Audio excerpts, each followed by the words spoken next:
3 marks में देखो जी, 3 marks में क्या कह रहा है question number 1, first term of an AP is 5, first term of an AP is 5, last term is, last term का मतलब ए एन भी लिख सकते हैं और एल भी लिख सकते हैं, इन दोनों की वैल्यू कितनी है, मतलब ए एन लिख लो चाहे लास्ट लिख लो, एल लिख लो, कितनी दे रखी 45, इनकी वैल्यू कितनी है 45, और सम दे रखा है 400, सम का मतलब होता है S N, sum of first n terms, वो कितना दे दिया 400, find the number of terms, n की वैल्यू निकालनी है और कॉमन डिफरेंस निकालनी है। सबसे पहले गिवन डाटा लिखो, बाद में सोचेंगे कैसे होगा, ठीक है। अब जैसे एस एन गिवन है, ए एन गिवन है, ए गिवन है, जब एस एन और ए एन वाला जो फॉर्मूला है वो तो आपको पता है एक ही है, जिसमें एस एन भी आता है ए एन भी आता है, sum of n terms is equal to n by two first term plus last term, sum of n terms कितना आ गया 400, n by two first term कितनी है 5 और लास्ट टर्म कितनी है 45, तो ये 2 ऊपर चले जाएगा, 400 into two is equal to n into 50, 50 को डिवाइड में भेज दो, 400 into two upon 50 is equal to n, 50 से ये कटेगा कितना आ जाएगा 8, है ना, 8 टू से कितना हो जाएगा, एन की वैल्यू 16, एन कितना आ गया मेरा 16, तो एक चीज निकल गई एन, ठीक है। इसके जैसा भी क्वेश्चन किया भी था हमने। अब इस एन की वैल्यू 16 में एन टर्म 45 दे रखे है ना, तो एन टर्म 45 अगर मैं एन की वैल्यू 16 यहाँ पे पुट कर दूं तो कौन से टर्म 45 हुई 16th ना, एन की वैल्यू 16 यहाँ पे पुट कर दो, 16 टर्म 45 हो गई, तो 16th टर्म 45 हो गई, तो a plus 15d is equal to 45 आ जाएगा, और यहाँ से हम क्या करेंगे a की वैल्यू 5 पुट कर देंगे, और आपका a की वैल्यू कितनी थी 5, 5 पुट कर दी, ये आपके पास d निकल जाएगा, 5 को उधर भेजो 45 माइनस 5 40, डी 15 मल्टीप्लाई में जो है वो डिवाइड में, डी की वैल्यू 8/3 आंसर आ गया, डी की वैल्यू 8/3 आंसर आ गया। क्लियर है, आगे चलते हैं, ठीक है। ये वाला क्वेश्चन आसान था, क्वेश्चन नंबर 2 देख लेते हैं। Find the sum of all 2 digit odd positive number, odd positive number कौन से वाले 2 डिजिट, तो 2 डिजिट ओड,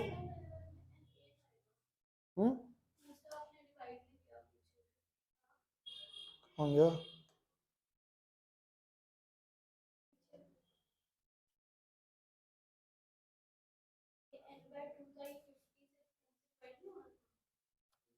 2 को इधर कर दिया ना भाई,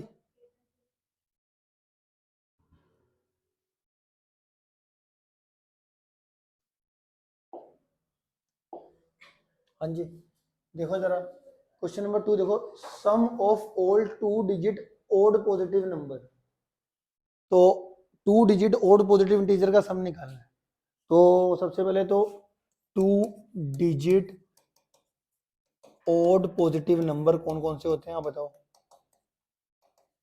नंबर आर 11 13 और लास्ट में कौन सा होगा 99, है ना।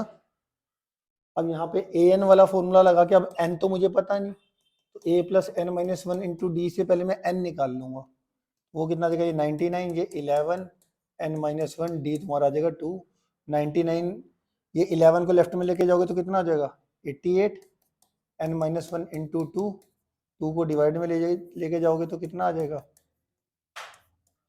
44, और एन की वैल्यू कितनी आ जाएगी, -1 को उधर भेजोगे तो 45 आ जाएगी, एन की वैल्यू कितनी आ गई 45। अब सम निकालना था, अब टोटल नंबर ऑफ टर्म्स इसमें कितनी है 45, तो मतलब 45 टर्म्स का सम निकालना है, तो एस एन की वैल्यू 45 पुट कर दो, तो एस एन वाला फॉर्मूले में n/2 first term plus last term आ गया। अब तुम्हारे पास एन भी है, फर्स्ट टर्म भी है, लास्ट टर्म भी है, वैल्यू पुट करके आंसर आ जाएगा। जितना इंपॉर्टेंट है उतना ही कराऊंगा, उसके बाद तो आप कर लेना, ठीक, टाइम बचेगा हमारा, कैलकुलेशन तो कर लोगे ना आप, क्लियर है। आगे चलते हैं, अब इसमें जो थर्ड क्वेश्चन है वो थोड़ा बढ़िया क्वेश्चन आया है, थोड़ा लेवल का, sum of first 6 term of an AP कितना दे रखा है 42। सम क्वेश्चन नंबर 3, पहली 6 टर्म का जो सम है, सम ऑफ फर्स्ट 6 टर्म 42 और ratio of 10 term to its 30th term is 1:3। 10th term और 30th टर्म की रेशियो दे रखी है 1:3। Calculate the first term and calculate the first and 13th term of the AP. First term और 13 term निकालिए, आसानी था, मैं समझा दूसरा क्वेश्चन है। देखो सम ऑफ फर्स्ट 6 टर्म्स का मतलब, ठीक है, ये एक आ गया हमारे को, ये एक ये दे रखा है। अगर S6 तुम्हारा 42 है तो Sn वाला फॉर्मूला क्या होता है, n/2 2a + n - 1 × d ना। तो वहाँ पे n की जगह पे अगर मैं 6 पुट कर दूं Sn वाले फॉर्मूले, तो क्या बनेगा इसका फॉर्मूला 6/2 2a + 6 - 1 × d = 42। 2 से 6 कैंसिल करके 3 डिवाइड में चलेगा 2a + 5d = 42। ये जो 3 है डिवाइड में चला गया, कटिंग आ गया कितना 14। ये एक इक्वेशन आ गया समझ में। S6 का ये फॉर्मूला कैसे खुला ये समझ में आया। Sn का फॉर्मूला क्या होता है, n/2 2a + n - 1 × d ना। तो n की जगह पे यहाँ पे क्या है 6, तो जो Sn वाला फॉर्मूला है उसमें n की जगह पे मैंने 6 पुट करा और ये आ गया मेरा फाइनल। एक इक्वेशन ये वाली आ गई, एक इक्वेशन तो मैंने इससे आ गई, एक इक्वेशन मेरी इससे आ जाएगी। 10th टर्म और 30th टर्म की रेशियो जो दे रखी है आपको 1:3। तो 10th टर्म कितना होता है a + 9d और ये 30th टर्म क्या होता है a + 29d = 1/3। क्रॉस मल्टीप्लाई करो तो ये कितना आ जाएगा 3a + 27d = a + 29d। इस a को लेफ्ट में ले जाओ, 3a - a कितना होता है 2a, उसको उधर भेजोगे तो कितना आ जाएगा 2d। 2 से 2 कैंसिल हो जाएगा, a की वैल्यू कितनी आ जाएगी d, a की वैल्यू कितनी आ जाएगी d। और ये a की वैल्यू d को आप यहाँ पे पुट कर देना, तो ये 2d और ये 5d कितना हो जाएगा 7d। a की वैल्यू d आ गई ना उधर अगली क्वेश्चन में, ये देखो a की वैल्यू d निकाली ना आपने, इस a की वैल्यू d को आप इक्वेशन 1 में पुट कर लो, पुट इन इक्वेशन 1। तो यहाँ पे इक्वेशन 1 में कितना आ जाएगा 2d + 5d = 42 है ना, नहीं 14।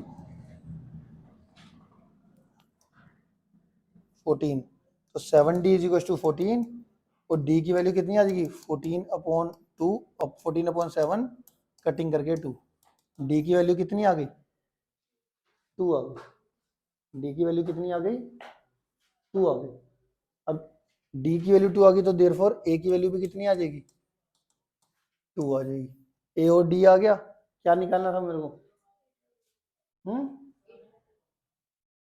हमें निकालना था A13 टर्म निकालनी थी ना इसकी, ठीक है निकाल लोगे भाई, निकाल लोगे। तो हमारे को 13th टर्म निकालनी और फर्स्ट टर्म निकालनी थी। फर्स्ट टर्म तो आएगी, 13 टर्म कितना था a + 2d, a और d की वैल्यू पुट करके 13 टर्म भी आ जाएगी है?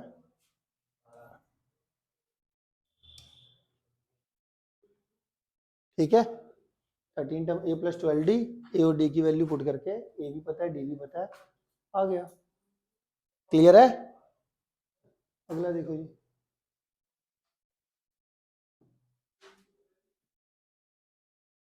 अगला है हमारे पास ये वाला क्वेश्चन हमारा हो गया, ये हो गया ना थर्ड। फोर्थ क्वेश्चन सिमिलर है, sum of first n terms दे रखा है, मतलब एसएन दे रखा है, एसएन से एपी निकालनी आती है, बार बार ये क्वेश्चन आते रहेंगे बीच बीच में। Sum of first n terms दे रखा है, एसएन दे रखा है ना, it means sum of first n terms. तो एसएन से क्या करोगे S1 S2 S3 S4, फिर S1 S2 S3 S4 से A1 A2 A3 A4 है ना। A1 किसके बराबर होता है S1 के, A2 कैसे निकालते हैं S2 - S1, A3 क्या होता है S3 - S2, A4 कैसे निकालोगे S4 - S3। AP आ गया, AP आने के बाद इसने क्या बोल रखा है 25th टर्म बोल रखी है निकालने को। 25th टर्म का मतलब A + 24d, A और d की वैल्यू तो पता चली गई, क्योंकि हमारे को एपी पता चल गई ना, first term, second term, third. Clear है? अगला क्वेश्चन देखो जी, fifth question. Question number fifth में क्या कर रहा है, sixth term is half of fourth term and third term is 15। ठीक है, how many terms are needed to give sum. कह रहा कितनी टर्म पहली ले कि सम हमारा 66 आ जाए। पहली कितनी टर्म ले कि सम 66 आ जाए। तो सिक्स टर्म को मैं a प्लस 5d लिख सकता हूँ, सिक्स टर्म को। ठीक है, और फोर टर्म को a प्लस 3d लिख सकता हूँ।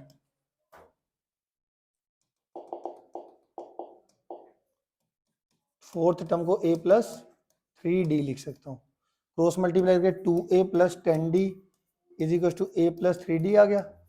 a को लेफ्ट में भेजेंगे तो कितना आ जाएगा, 2a माइनस a कितना हो जाएगा, a माइनस का 7d इज इक्वल टू 0 आ जाएगा, प्लस का 7d इज इक्वल टू 0 आ जाएगा। a को भी उधर भेज दिया, d को भी उधर भेज दिया। ठीक है, ये इक्वेशन है। एक तो इक्वेशन ये आ गई। एक आपके पास थर्ड टर्म 15 था, थर्ड टर्म 15 था, तो थर्ड टर्म 15 से a plus 2d is equal to कितना आ जाएगा, 15। इनको सोल्व करोगे आपस में a और d आ जाएगा। इनको आपस में सोल्व करके कितना आ जाएगा, a और d की वैल्यू निकल जाएगी। a और d की वैल्यू निकल जाएगी, तो ये मैं कर ही देता हूँ, माइनस माइनस ये कट के 5d is equal to minus 15, d की वैल्यू माइनस 15 अपॉन 5, d की वैल्यू माइनस 3 आ गई। इस d की वैल्यू माइनस 3 को अगर मैं पहली इक्वेशन में पुट करूँ, इस वाली में, तो d की वैल्यू माइनस 3 पुट करूँगा तो माइनस का 21, माइनस का 21 राइट में आके a की वैल्यू प्लस का 21, a की वैल्यू कितनी आ गई, प्लस का 21। देयरफॉर a की वैल्यू कितनी आ गई, प्लस का 21। a हो गया, d आ गया। अब Sn वाला जो फॉर्मूला था, यहाँ पर Sn कितना दे रखा है, 66 n/2 2a plus n minus 1 into d is equal to 66 दे दिया। अब यहाँ पर a और d की वैल्यू जब तुम पुट करोगे, a और d की वैल्यू पुट करोगे तो n में क्वाड्रेटिक आने वाली है। n में क्या आएगी, क्वाड्रेटिक। उसको मिडिल टर्म स्प्लिटिंग करके आपके दो फैक्टर आएंगे, n की वैल्यू 11 और -11 और 4 आने वाले। कर लोगे? आ गया समझ में? दोबारा देख लो अगर कुछ नहीं समझ में आया। Six term half of four term दे रखी थी, थर्ड टर्म 15 दे रखी थी। सिक्स टर्म को, और उसमें निकालना क्या था कि पहली कितनी टर्म ले कि सम 66 आ जाए। तो मुझे नहीं पता पहली कितनी टर्म लेनी है कि सम 66 आ जाए, तो मैंने पहली n टर्म्स का सम 66 ले लिया और n की वैल्यू निकालनी। ठीक है, तो यहाँ पे इससे इक्वेशन आ गई, सिक्स टर्म को a प्लस 5d लिखा, फोर टर्म को a प्लस 3d लिखा, क्रॉस मल्टीप्लाई करके एक तो इक्वेशन आ गई ये वाली। एक थर्ड टर्म 15 दे रखा था, तो a plus 2d equal to 15 आ गया। इन दोनों को सोल्व करके a और d आ जाएगा। a और d की वैल्यू आ जाएगी, तो हमारे पास, हम यहाँ पे इसको a और d को सोल्व करके हमारे पास Sn वाला जो फॉर्मूला है हमारा, Sn 66 है, यहाँ पे a और d की वैल्यू पुट कर कर हमारी n में क्वाड्रेटिक आ जाएगी, और n में क्वाड्रेटिक आ जाएगी तो हम n की क्वाड्रेटिक को मिडिल टर्म स्प्लिटिंग से सोल्व करके आपको n की कितनी आ जाएगी, दो वैल्यू आ जाएगी। क्लियर है? आ गया समझ में? तो ये था हमारा क्वेश्चन नंबर कौन से वाला कराया था, ये फिफ्थ। क्लियर है? तो ये बढ़िया क्वेश्चन में एक था ये वाला, फिफ्थ वाला। ठीक।